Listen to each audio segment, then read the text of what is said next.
Muy honrado de recibirlos en esta nueva edición de Democracia en Pantalla. Tenemos el gusto de tener aquí en esta sesión virtual a la querida Jacqueline Blanco, quien es profesora investigadora de la Universidad Militar de Nueva Granada en Colombia. Bienvenida, Jacqueline. Muchas gracias, José Ramón. Como siempre, maravillada, encantada y agradecida de estar con ustedes.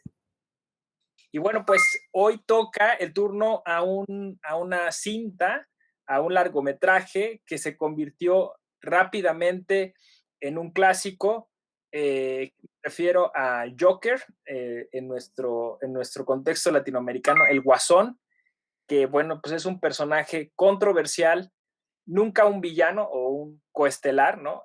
Un coprotagonista, como es el caso del Joker, se volvió tan importante dentro de una narrativa, porque claro, no se trata solo de esta película aislada, sino de todo un universo ligado pues, a esta villanía tan peculiar y este antagonismo que tiene con Batman. Y bueno, esta película que nos cautivó a todos, ¿verdad, Jacqueline? Sí, claro, y es que el Guasón o el Joker es una imagen, es una imagen de muchos latinoamericanos y en esa ciudad gótica que nos muestra es la identidad de muchas ciudades también latinoamericanas. Yo creo que por eso nos llegó tanto, nos pegó tanto, más por la afición que podemos sentir por Batman, por la identidad que podemos sentir con lo que la película muestra.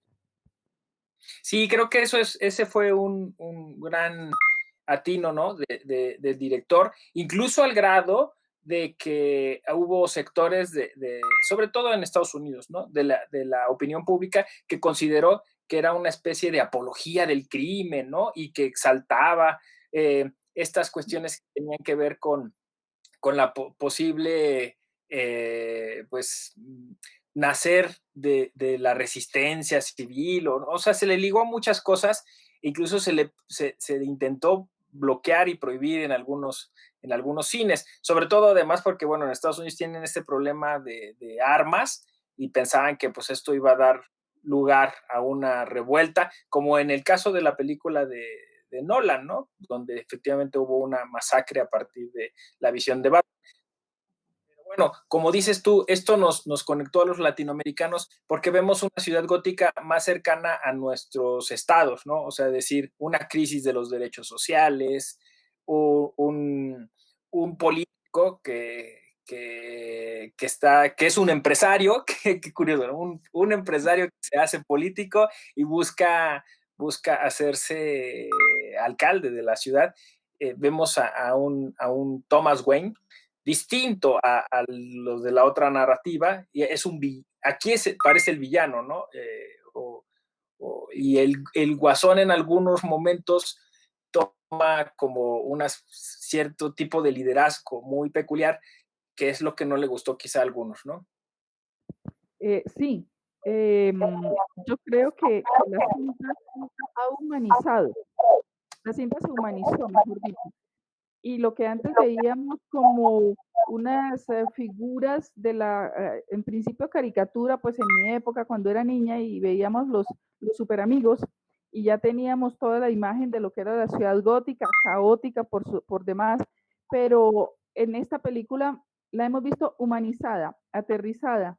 Entonces sentimos efectivamente ese político que se hace muy similar a nuestros políticos, pero también sentimos el Guasón como una víctima de todo lo que está sucediendo a causa de un mal manejo en la ciudad y un mal manejo político.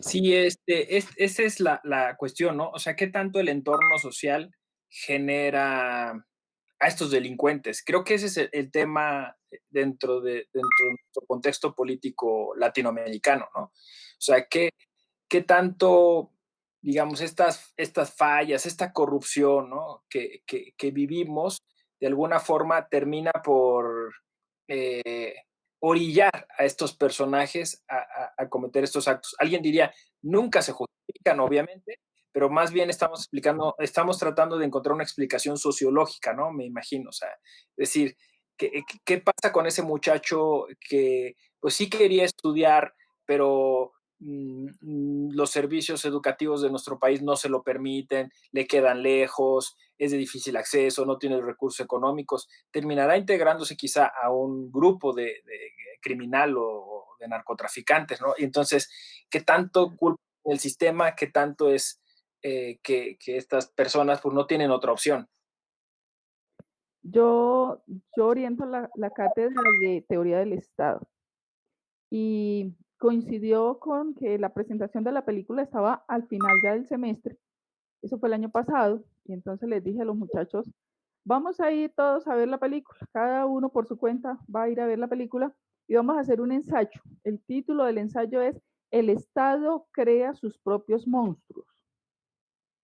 Y es que casi siempre hablamos de los estados fallidos y hablamos de los problemas de los estados, pero en nuestra democracia nos acercamos con mucha timidez a al terrorismo de Estado como tema, por ejemplo, para poder entender cómo el Estado a través de sus agentes genera parte del terror del cual somos víctimas y tenemos que enfrentarnos a diario, pero también nos negamos a entender que el Estado, a través de las malas administraciones, de los malos gobiernos, de unas instituciones que no funcionan, de la falta de oportunidades y de políticas sociales claras, pues está creando sus propios monstruos.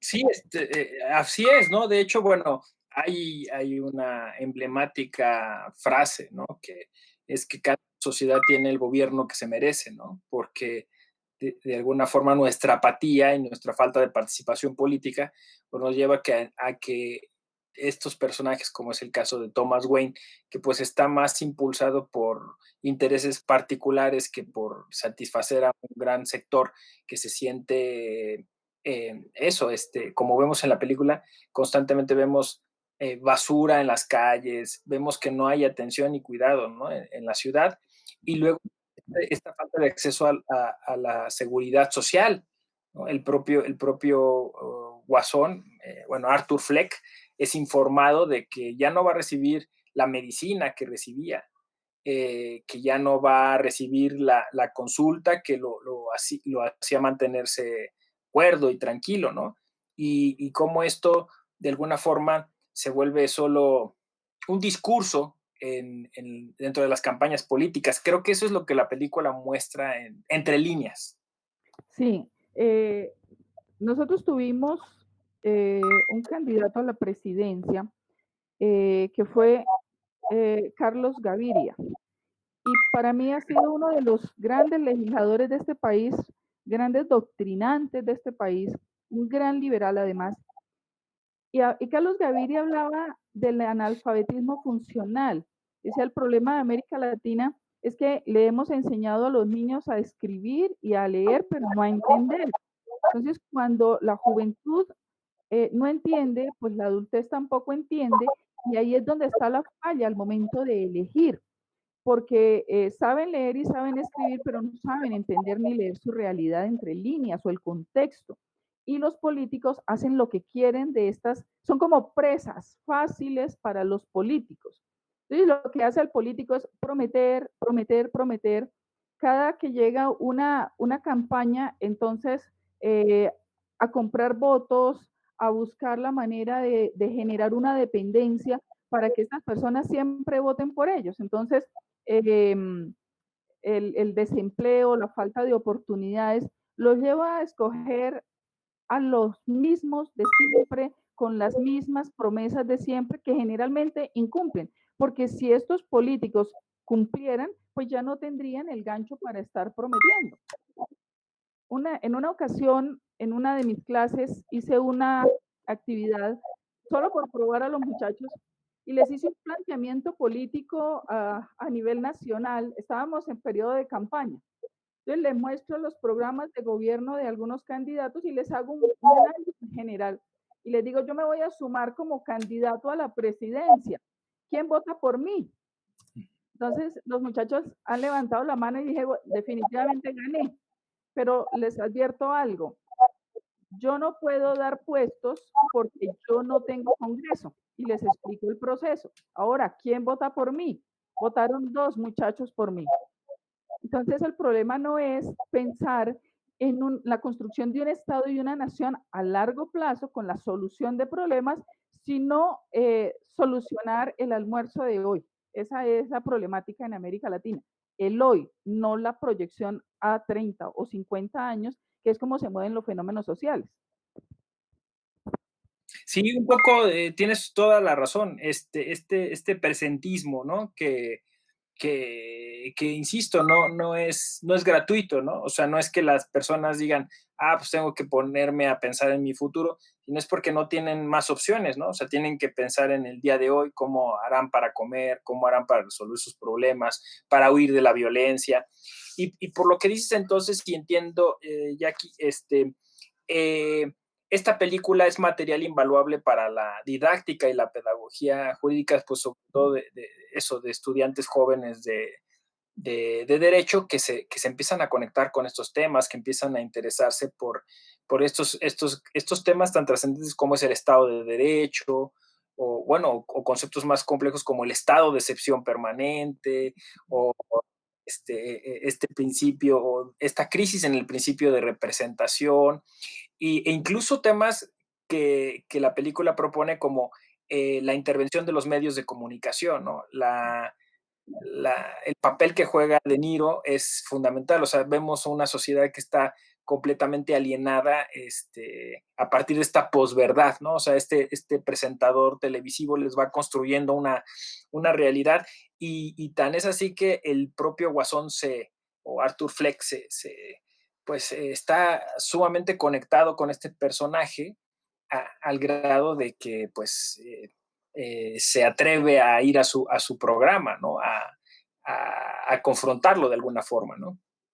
Sí, precisamente en estos estados de derecho, sociales de derecho, que tienen como función reducir la inequidad, pues uno no puede tomar esta película para todo lo que se quiera.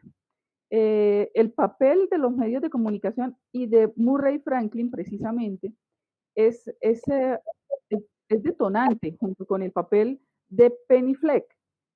La madre, al descubrir este hombre lo que es tal vez la única persona en la que él más ha confiado en la vida, le destruye todo ese castillo en torno al cual él sobrevivía, porque tal vez él se agarraba de ahí para sobrevivir medianamente dentro de la legalidad y dentro de la decencia, pues se cae ese líder que él tiene y se cae ese gran amor que es el de la mamá y, no le queda nada, absolutamente no le queda nada. La película está llena de unas frases conmovedoras, como por ejemplo, no he sido feliz ni en un solo minuto de mi vida. Entonces, ¿dónde está el Estado? Hay estados que tienen incluso el Ministerio de la Felicidad. ¿Dónde está el Estado que a través del bienestar le puede otorgar la felicidad a ese gobernante? Solo espero que mi muerte valga más que mi vida. O sea, el papel de un ciudadano que sabe, está convencido que vino y su vida no vale nada. Nadie lo valora. No hay absolutamente nada que rescatar de ahí. El papel de la policía, eso que usted mencionó ahorita con el tema de la salud, y también él tiene una frase interesantísima y dice, el sistema de salud es teórico, eh, no me soluciona el problema, usted siempre me pregunta lo mismo, le dice a la señora. Y la señora le dice, mira, le tengo una mala noticia, no le podemos seguir suministrando el medicamento a una persona ya se conoce que tiene unos problemas gravísimos mentales. Más luego llega la policía a capturar al delincuente. Entonces, la policía se encarga de capturar a un delincuente, pero jamás se encarga de averiguar por qué el delincuente llegó a esos extremos cuando él sobrevivía como podía en la legalidad y en la decencia. Entonces, yo creo que algo que se revela mucho en la película es que no vemos el proceso social y la responsabilidad del Estado y de la sociedad en esa formación de este tipo de personas que se convierten en unos delincuentes, pues no solamente en Ciudad Gótica, en México, en Colombia, en todos los países del mundo tenemos delincuentes que diríamos, ¿de dónde puede salir tanta maldad? Sí, es muy interesante el análisis que haces, esta especie de estado ausente, ¿no? O sea, exacto, pareciera que no vemos en The Joker de Todd Phillips, vemos a la autoridad más que de manera así como eh, deshilachada, ¿no?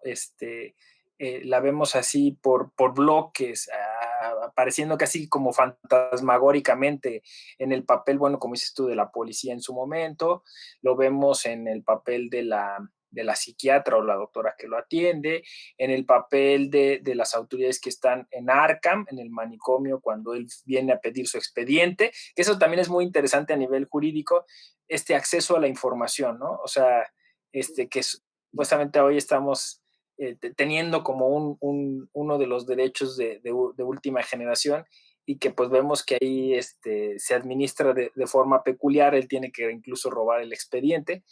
Eh, y, bueno, vemos este estado, decías tú, ausente, pero además, exacto, no vemos este ejercicio que tendría que ser retrospectivo, de memoria histórica, ¿no? O sea, no vemos, como dices tú, la profilaxis, ¿no? Donde la propedéutica, o sea, donde el Estado se preocupa de dónde vienen estos fenómenos sociales y no se da cuenta cuánta responsabilidad tiene en ello, porque no solucionó, no cerró esos ciclos, ¿no? No fue hacia atrás y dijo, bueno, ¿qué pasó para evitar que esto suceda, como dices tú, en el futuro también? Entonces, es una especie eso de presentismo maldito que nos tiene solamente pensando el derecho en lo actual y en una especie de guerra de intereses.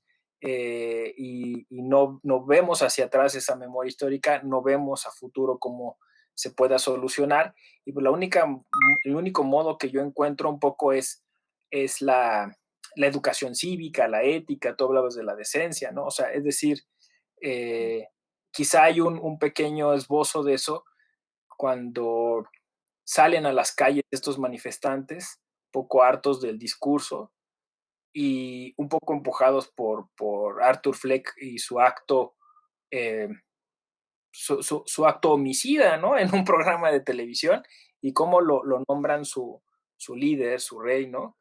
Y se convierte en una especie de antihéroe muy curioso y que es muy acorde con la narrativa de Batman, ¿no? O sea, es decir, cuando el Guasón, por ejemplo, en la broma asesina se encuentra con Batman, le dice, nosotros no somos tan diferentes, ¿no? También somos dos monstruos. Lo que pasa es que tú eres un monstruo que opera con digamos, con el beneplácito del Estado, pero pues yo hago un poco lo mismo, ¿no? Este Guasón que también tiene como una especie de rol social y que en la trilogía de Nolan no le interesa, por ejemplo, enriquecerse, ¿no? Quema el dinero, sino lo que quiere cuestionar a la sociedad. Ese es, ¿no? Quiere, de alguna forma, ¿qué es lo que quiere Batman, ¿no? Transformar a la sociedad desde sus raíces, desde sus fundamentos, quizá con una ética distinta a la de Batman, porque claro, o sea, la quiere conmover a la sociedad, pero a través de la violencia, y Batman supuestamente evita la violencia. Pero son estos guiños a esa historia lo que hace tan atractivo este universo. Sí, de hecho, hay una frase interesante de Arthur Fleck que dice, la gente quiere que uno sea lo que uno no es.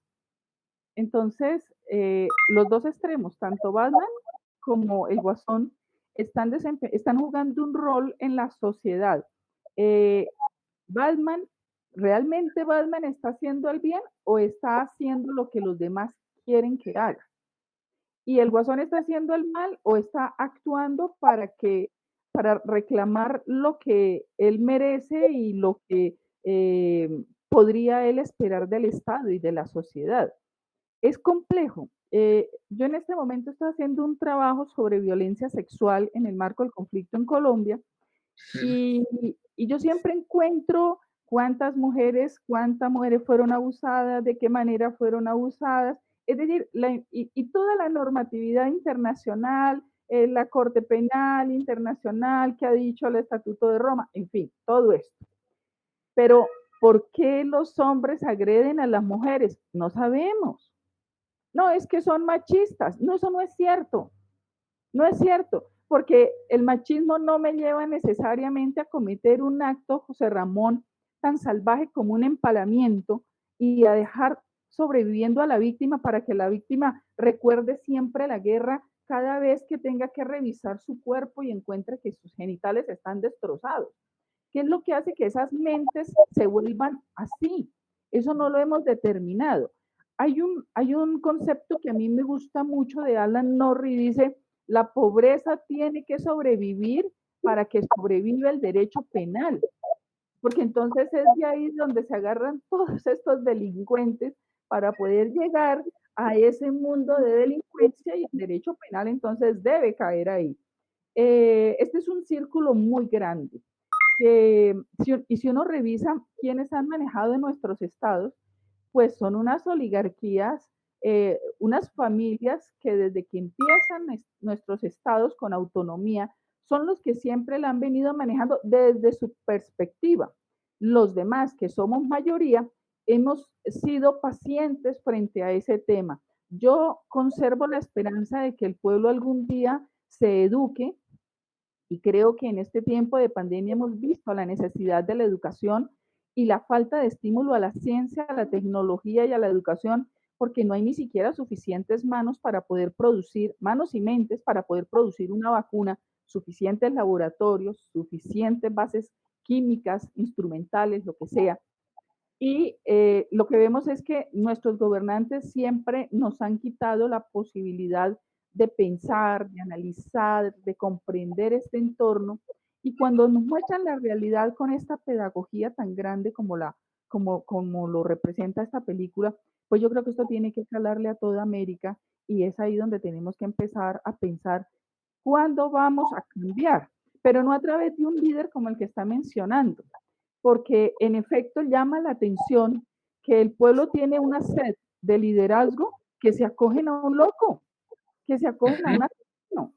Yo miraba un poco la democracia latinoamericana y el caso de Chile es muy particular, Ramón. En el caso de Chile, eh, se turnaron 4 veces los mismos presidentes. Piñera, Bachelet, Piñera, Bachelet, Piñera, Bachelet, Piñera. Entonces, han tenido los últimos 4 periodos los mismos presidentes. Y luego reviso el caso colombiano y digo, nosotros llevamos lo que llevamos de república, que son 200 años el año entrante, con la hegemonía del bipartidismo. No ha existido un solo presidente en Colombia que no sea ni liberal ni sea conservador. Esos son nuestros líderes. Mientras los líderes nuestros no pasen de caudillos, pues yo creo que no vamos a poder proyectar un Estado a largo plazo. Sí, qué interesante esto que dices, porque sí, me hiciste pensar bastante. Efectivamente, pareciera que nos encontramos frente a una especie de historia prosopográfica donde las mismas familias siempre están en el poder solo rotándose, cambiando de color, ¿no? Saltando de un partido a otro. Y parece que así fuera la historia en América Latina y que efectivamente solo, o sea, solo una fuerte sacudida puede provocar un cambio, ¿no? Que un poco es la sacudida, como dices tú, que es peligrosa porque entonces sigues a un loco como al Guasón o como en la trilogía de Nolan, la propuesta de Bane, que si bien no es honesta, porque ya después sabemos que detrás hay toda una conspiración, pero sí es muy interesante esta llamada a la anarquía, ¿no? Cuando Bane llama al pueblo del estadio y le dice que bueno, que se hagan del poder ellos, ¿no? Y que efectivamente empiecen a pesar dentro del gobierno, pero es efectivamente una cuestión sumamente compleja. La otra a la que te referías sobre la violencia, en específico la violencia de género, que en el Joker se toca, digamos, un poco en la novia imaginaria o real, no se sabe, del Joker, me parece también esto que introduce el director está interesante. O sea, pensar que quizá todo eso sucedió solo en la mente de Joker, o si realmente sucedió. Ahora hay una hipótesis de que porque todos los relojes están siempre a la misma hora, o porque en las últimas escenas se ve que él sigue como reflexionando sobre lo que sucedió, en fin, pero sea o no, lo que sí vemos es que, de hecho, me parece que uno de los grandes temas de nuestros días es la salud mental, ¿no?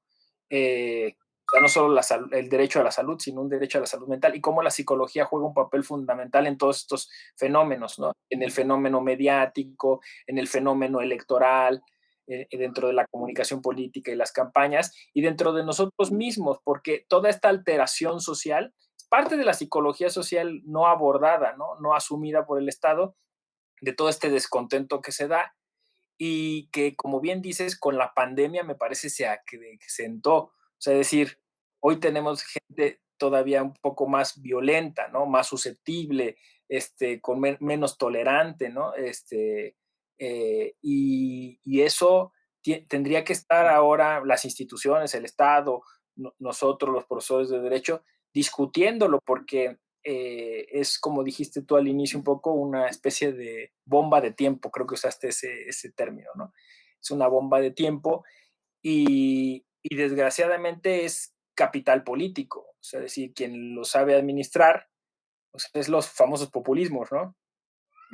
Era este discurso de odio y echa mano de esa ira contenida, de esta desesperación que tenemos y quizá no es el mejor entorno, contexto que podemos tener.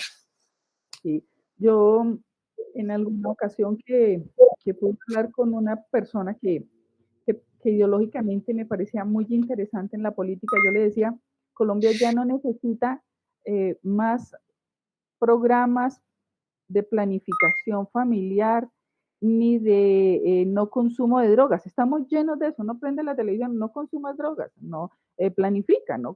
En el colegio, en la familia, en la casa. Colombia necesita un plan severo de salud mental. Si prendemos la televisión, tantos muertos, tantas masacres, tantas mujeres secuestradas, tantos niños violados, tantos animalitos maltratados sexualmente. No, esto es terrible.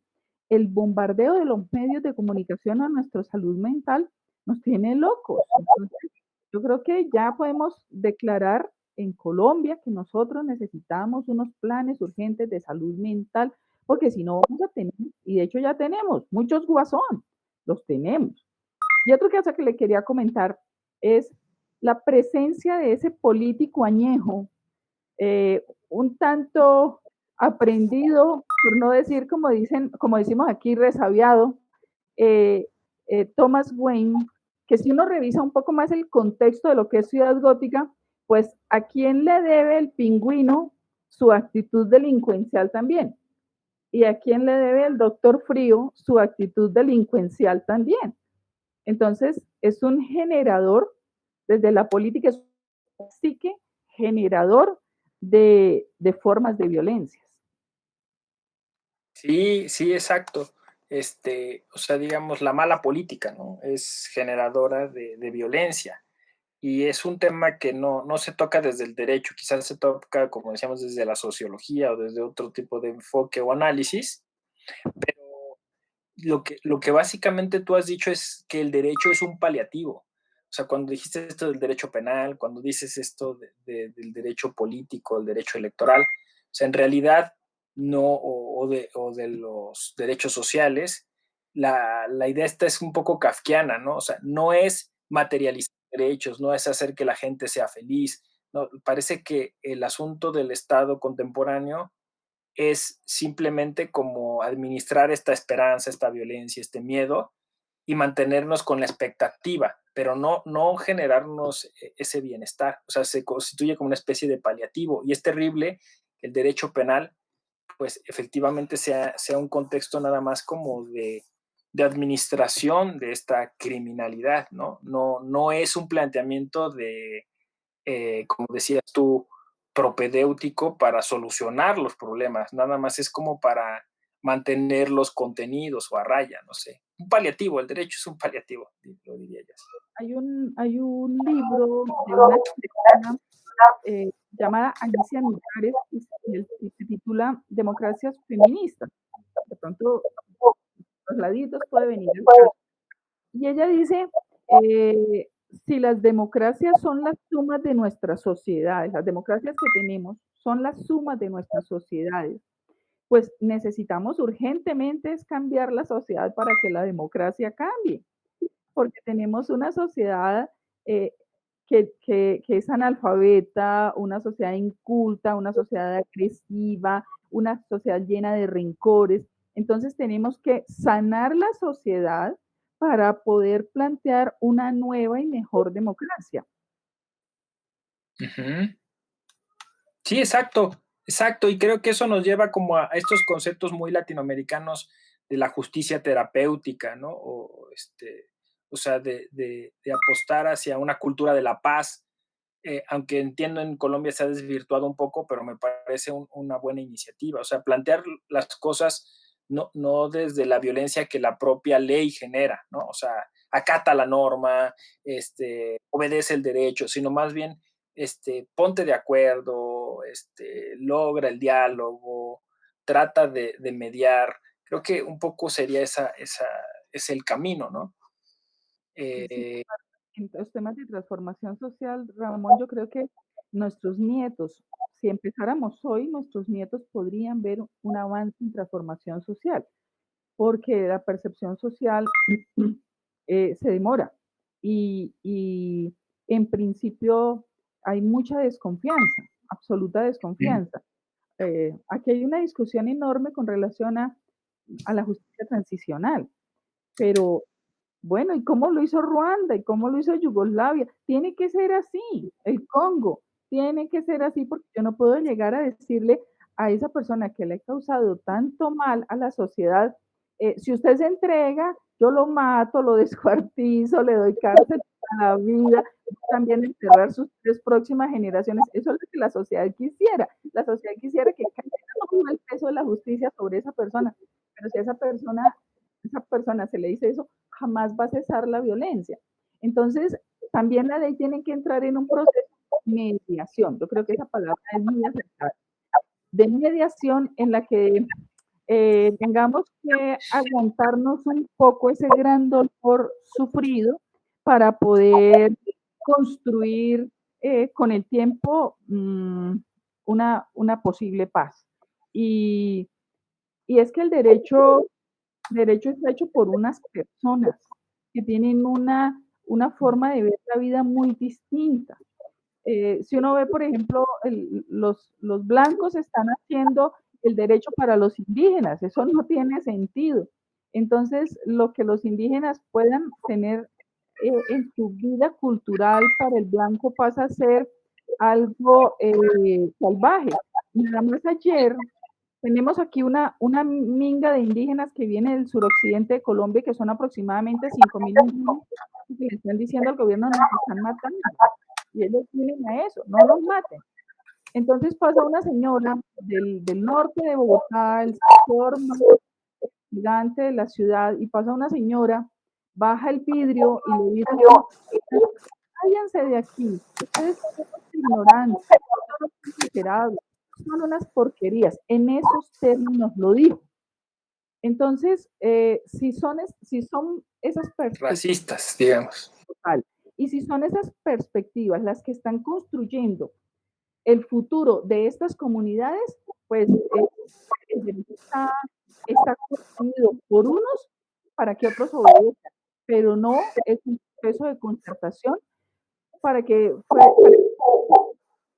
lo pueda cumplir, como lo dice Robert Allen, cumplirlo y cumplirlo sintiéndose pleno, sintiéndose que la norma lo está respetando y está siendo hecha para ustedes. Sí, sí, resiliencia, ¿no? Diríamos, resiliencia. Creo que esa es una buena conclusión. Ya, Jacqueline, se nos acabó el tiempo, te agradecemos mucho tus reflexiones, eh, tan profundas como siempre, tan concienzudas, y pues te deseamos mucho éxito en tus investigaciones, en tus proyectos editoriales y académicos, que estés bien, gracias. Muchas gracias a ustedes, Ramón, y como siempre, muchas gracias por por invitarme, por tenerme en cuenta. Un abrazo. Yo soy José Ramón Narváez Hernández. Me dio mucho gusto que nos siguieran en Democracia en Pantalla. Recuerden, los viernes 5:30 tenemos estreno. Estamos a sus órdenes también en las redes sociales para responder a sus preguntas. Democratiza lo que miras, dale inclusión a tu emoción. Nos vemos a la próxima.